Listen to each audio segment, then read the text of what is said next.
I used my target audience research when deciding on my protagonist. 50% of my target audience said they did not mind what gender the character was, and 40% of my target audience said the protagonist should be vulnerable. I did both of these, but put a twist on how the protagonist is represented, making her confusing and unpredictable, attracting more of a wider audience.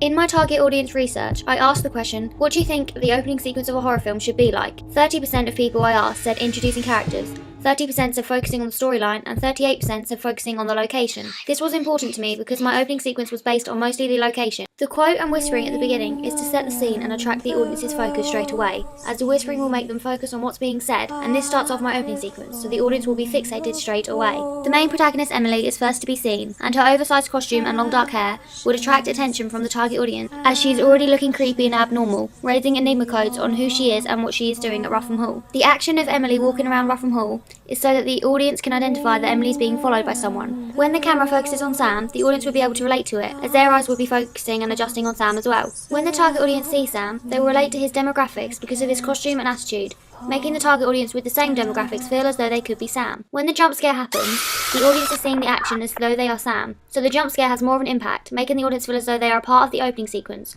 holding their focus and attention. It also keeps them on edge, as they do not know if something will jump out again. When doing my target audience questionnaire, I used the question, which instruments do you think work best when building up the tempo at the start of a horror film? 45% suggested the piano, and as the piano was most commonly requested, I used the piano in my main music. But I also included snippets of sound to emphasise the jump scare and make the music have more to it, which makes it more professional for the audience. The location and music work well together to convey the horror genre, and this is done in existing horror films such as Insidious. The location makes a situation more believable, and as though the target audience could experience the situation themselves. All of my target audience agreed on the location and said that it was a conventional place to set a horror film. From my music target audience feedback, all of my target audience agreed that my music created a scary effect.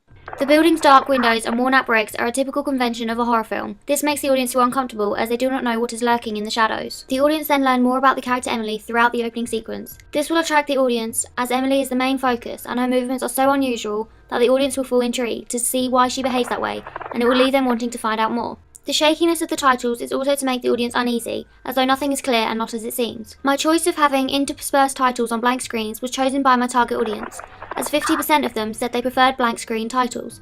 I was also influenced by my research on Dawn of the Dead, as this existing horror film uses the same type of titles. 60% of the people I asked said they prefer horror films that make you jump, and 40% said they prefer suspenseful horrors. I considered this when creating my opening sequence. The whispering line at the end is to attract the audience and make them nervous and excited to see what will happen next.